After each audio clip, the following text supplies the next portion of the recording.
to another exciting episode of Celebrity Catwalk. If you're watching us on MNN Network, thank you for tuning in. And if you're watching us on YouTube, be sure to hit that little button down below to like and subscribe so you'll catch every new and exciting episode of Celebrity Catwalk Television. Well, we have an exceptional treat today. She's family. She's not a guest to the show. She's a friend. She's a supporter. She is an incredible event producer. And this is an absolute treat to have her here in New York, spilling the tea on an upcoming incredible event that we're so excited about. We have Laura Souza, the founder, the creator of, you're the G-Girl, the head G-Girl behind GIRL Productions. And I'm not really totally correct because you're going to correct me and tell me who the real G-Girl is behind you. Yeah. But thank you so much for being here, Laura.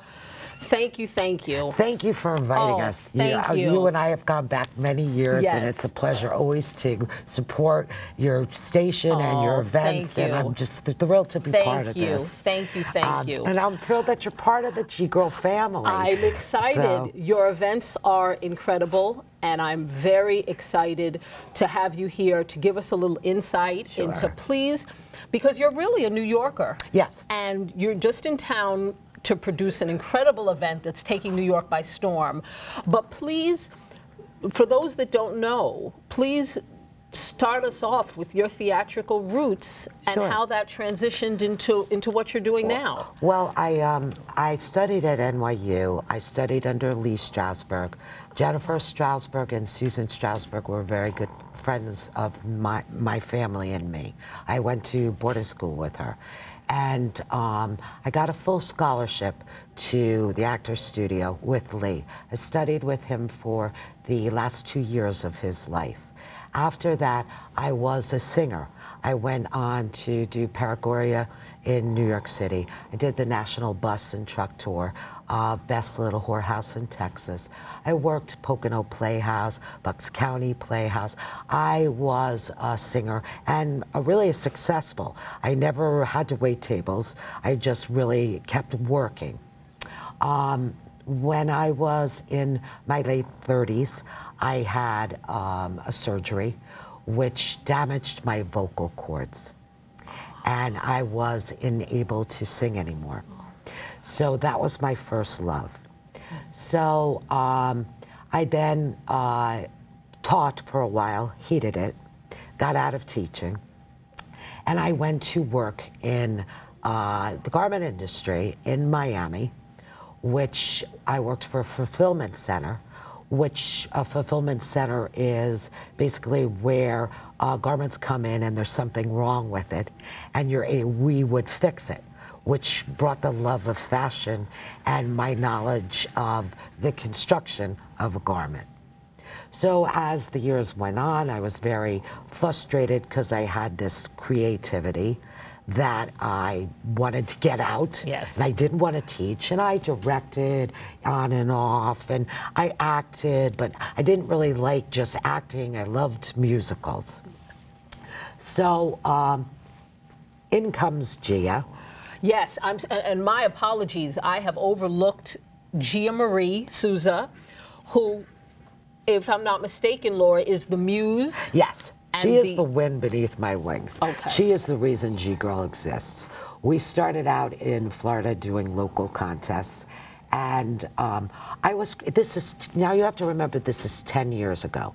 So people did not put fur babies in cars. They didn't do these elaborate things. 10 years ago, I was a novelty. I would go through garbages, pick up kids' cars, repaint them, put bubble machines on them.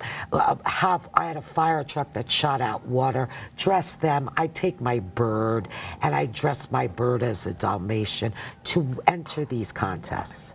I was a lunatic. Well, we kept winning because how can you compete with, a dog that's dressed like a fireman? I'm dressed as a fireman. A bird that's dressed as a Dalmatian.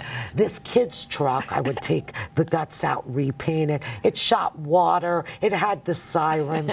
Now, keep in mind, it was 10 years ago. Right. This was not a common thing. Right. So we started going to all these events, and then eventually the charity said, Laura, we love you, but the people come and they don't want to spend the $10 to be in the contest because they see you and they know they're not going to win. Could you come and just support us? Well, I was like, yeah, I guess so. Yeah, of course, you know, I want the charity to make money.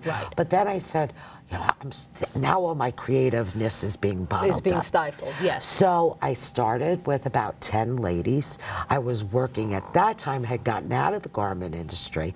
My father had an Italian restaurant here in New York City called Rocco's. Actually, the sign is a historical landmark. It's still there because the restaurant was there for 75 years.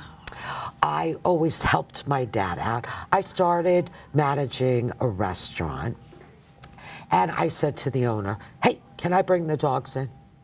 You know, on a Sunday from 2 to 4, nobody's there. Yeah, we'll close the restaurant, we'll do it. I started with 20 girls doing events in Florida, and then it just kind of grew. And the first year I did the cotillion, it wasn't even an LLC. It was all just for fun.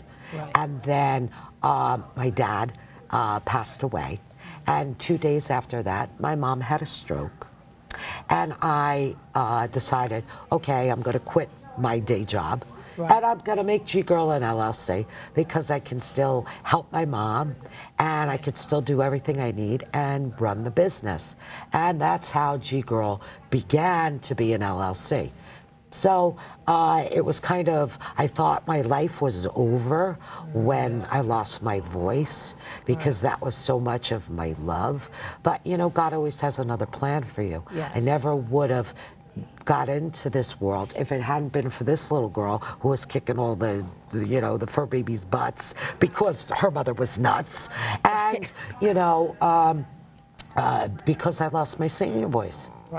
So that's, you know, so being the first big city, of course, I was going to come back to New York. I lived here all of my life on Thompson Street, and we had a home in Toms River. So for those that don't know, please explain the cotillion and why you have the rules and the structure and why those are so important. I don't think people realize, and for those that may be watching this for the first time, please give us the guidebook for dummies, if you will, for the cotillion and the protocol and why perfection is so important, for lack of a better word, I feel, to describe your event and just how you've raised the bar, and the devil is in the details, which you've mastered so well. Please give us a little cotillion insight, if you will. When I started with the cotillion every year, you know, I'm my worst critic because I rip the event apart afterwards. I really kill myself of saying, oh, I hated this. This has got to be reworked. And 5 years down the line now, a lot of, you know, everything is really, I really felt comfortable bringing it to New York. The cotillion is based, of course, on the Southern coming out, that you are being presented to society. So we have the debutantes and we have the gentle fur boys. They are the boy fur boys that are being presented to society.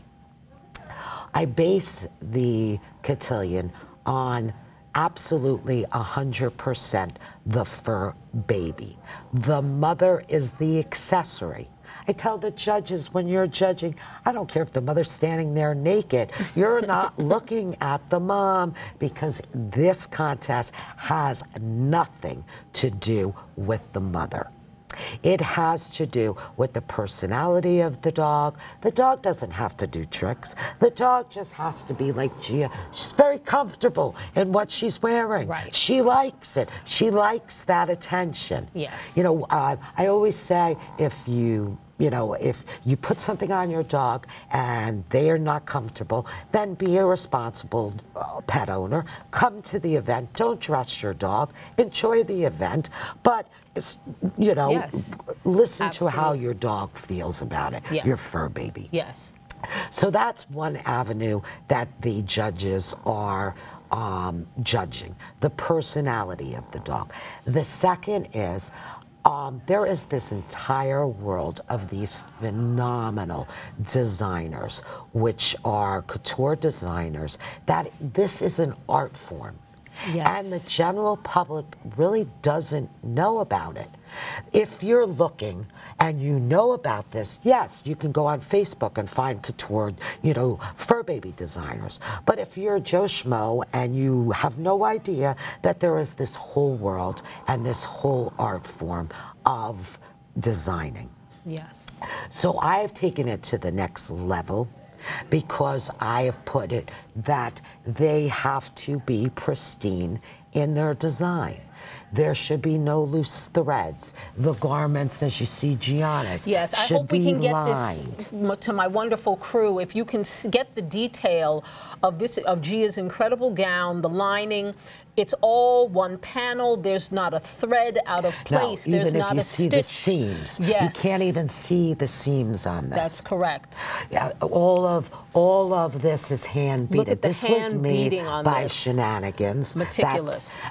You see all of the pearls. Wow. So if the garment, if you're using Swarovski crystals, there are some crystals that have to be glued.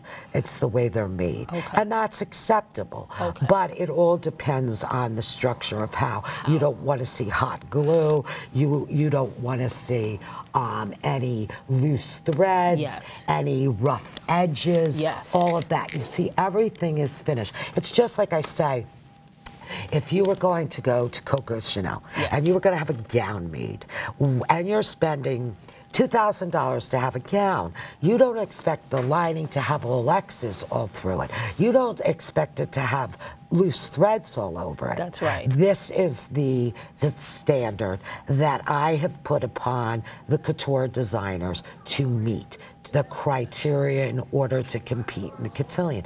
And many, many of the designers have said, Laura, you have made me better, because you've made me push myself. Yes, yeah, like I've said, like I keep saying, you've raised the bar. You have you expect a great deal from yourselves, and therefore you expect a great deal from others, and you expect a great deal from the designers. It's all part and parcel to and the the designers event. are fabulous. They're fabulous. Listen, the events the brand has raised $112,000 in 3.5 years for rescues. Magnificent. You hear that? That's an average of $40,000 a year. Yep. Correct me if Yep. I'm wrong. You're right. That you're raising yes. for rescues in this country. Nonprofit organizations, I usually go for an underdog, like I did in New York, Yorkie 911. Yes, because yes. Friend to the show, yeah, shout out to Yorkie 911. Yes, they are all volunteer based, yes. and I know the money is going directly to the fur babies. Yes.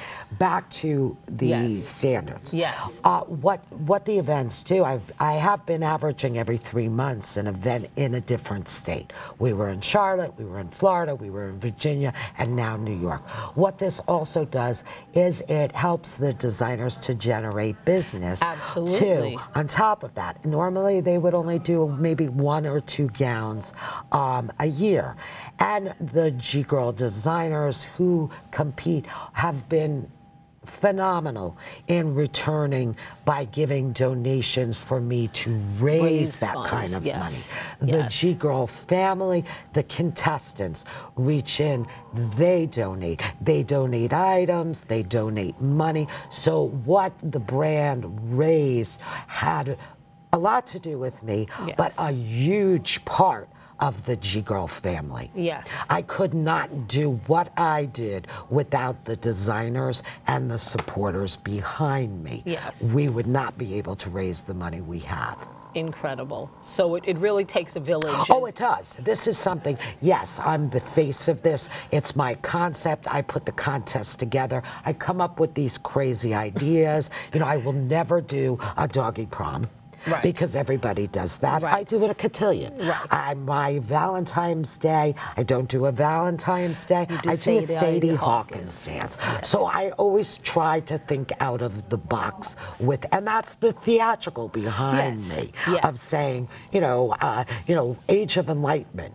You know, Yes. that I got from the Man in the Iron Mask. This dress is an absolute replica of the Man in the Iron Mask's Queen's, the mother's dress from that movie. Fell in love with the period, fell in love with the clothes, and said, ooh, write that down because that's going to be one of my events. And so the out-of-states are always a ball.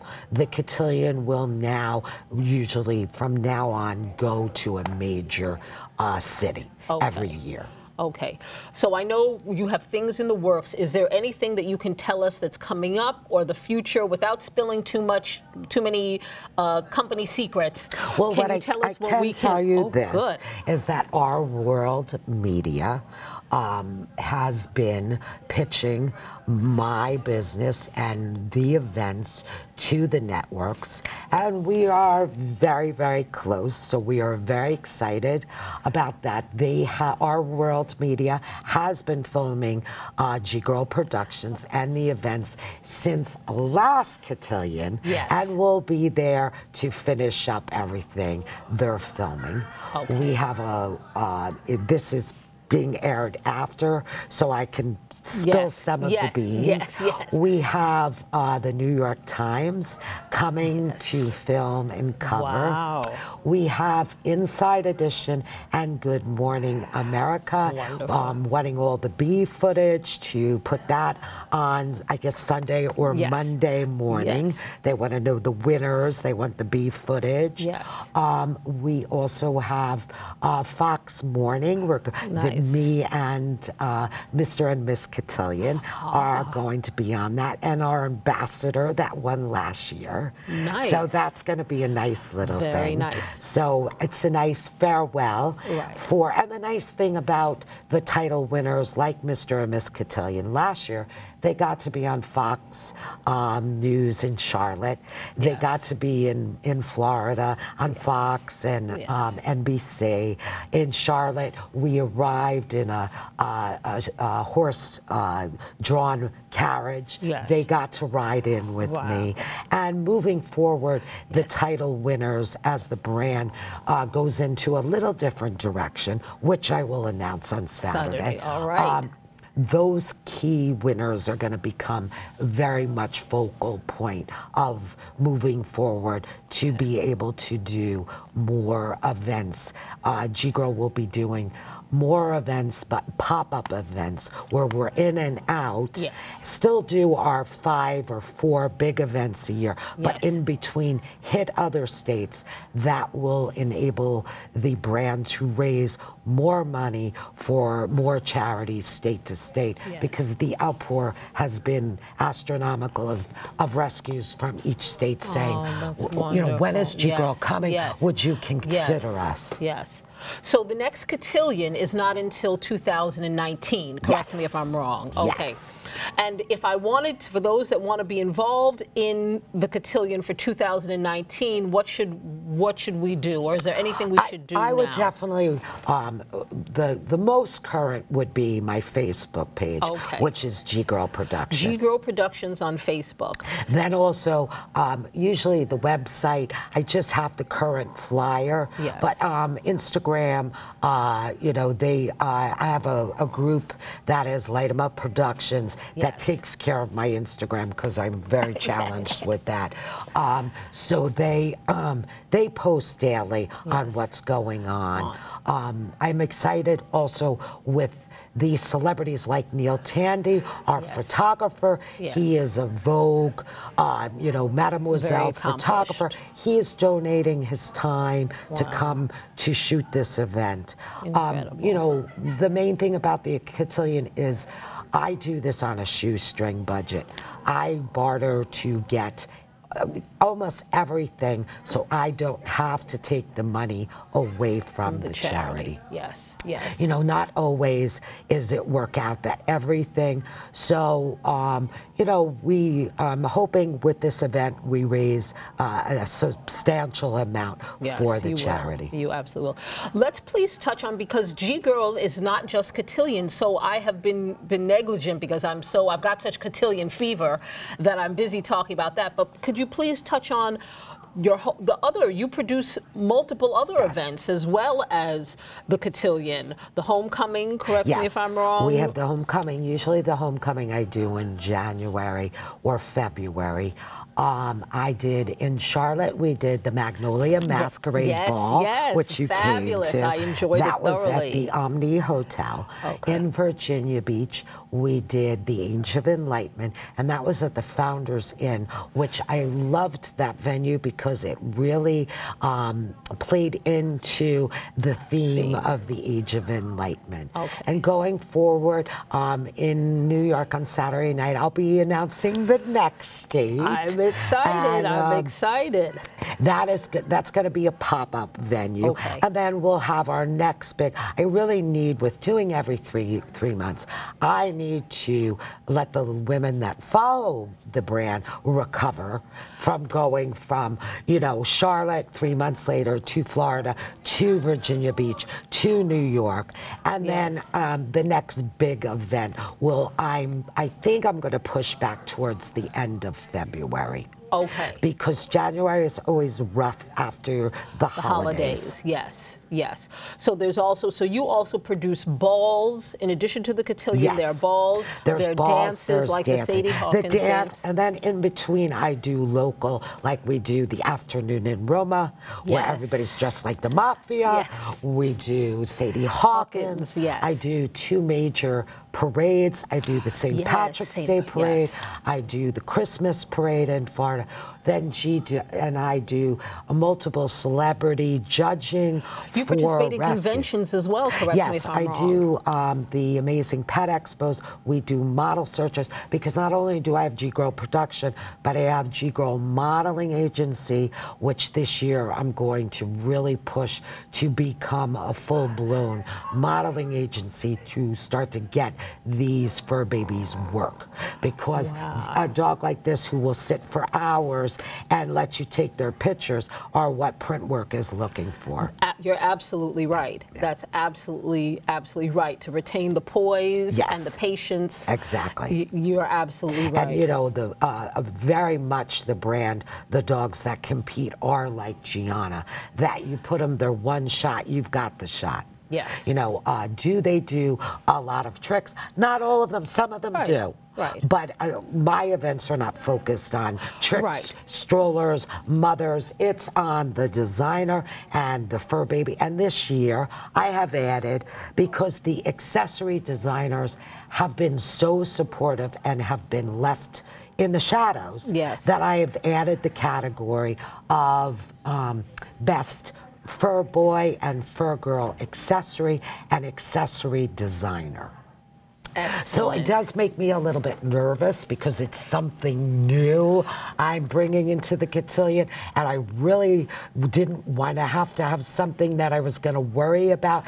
But I think I think it's time, and I agree with you. It was time that these fabulous designers got the acknowledgement they deserve. I agree with you. As accessories have become so important in mainstream, it follows that in pet couture, accessories have to take their rightful place and get the recognition that they deserve as well. And I think that, I know Celebrity Catwalk, you did have that at this time when I saw you had an accessory designer. And I was thrilled to see that, because I think that they have been left in the shadows. And actually, at some of my events, the ladies would say, well, the designer was shenanigans, never thinking, oh, I need to say, you know, Babette, Maison du Wolf. Babette Maison du Wolf made the hat. And the dog ends up winning, or the fur baby ends up winning Miss Cotillion. And all of a sudden, you know, well, what happened to the hat I made? So, you know, that was brought to my attention, and I always am very open to constructive criticism. Absolutely. Because, you know, if you don't like somebody, then, you know, that's for mama drama. Leave that at the door. I like your sign. For those that maybe have never been to a G-Girl event, I loved it, seeing it in Charlotte, the sign at the door that says no fur mama drama. Is that correct? It says G-Girl Productions, no fur mama drama zone. Because, you know, It's all about the fur babies. Exactly. And listen, it's 3 people's opinion, the judging.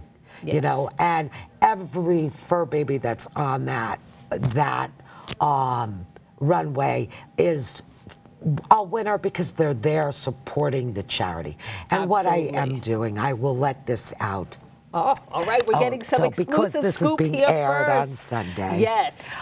Saturday night, when you sit down, each person will have a favor. One will be a squeaky toy that says G-Girl. That is made by Danielle Purcell and so doggone creative. Yes. Got it right, Danielle. Really bad with names. And the girls make fun of me for that. Yes. And next to that will be a gold medallion that says G-Girl Bling, because everybody is a winner because they're there supporting the charity. That's wonderful. So everybody will go home with G-Girl Bling the night of the cotillion. And then everyone will also get the front to back page of Lick magazine. Yes. That G and I are on the cover. Lick has been a major supporter of the G-Girl brand and really getting the word out there. Barbara Janey from Lick is phenomenal. Yes. So we're very happy to have Lick on board with us too. Wonderful. Laura, I can't thank you enough. I will take you hostage every time you come to New York to get the exclusive scoop on what's happening. So looking forward to coming to all the G-Girl events that I can possibly make. Thank you very much for your time. I know it's a busy weekend for you, so thank you for making time for us. I'm just so thrilled to be here, and it was just great to see you. Thank you, thank you. And I can't wait to see you all dolled up. Oh, please, because Saturday is black tie. I can't wear my jeans? What is this? You're actually going to see Jennifer Bartok Actually, in it's some real clothes. We've got to get a lot of pictures of that. That's funny. Thank you very much. Be sure to follow G-Girl Productions on Facebook, Instagram, website, www.ggirlproductions.com. Fabulous. Thank you very much, and we'll be back with another great episode of Celebrity Catwalk.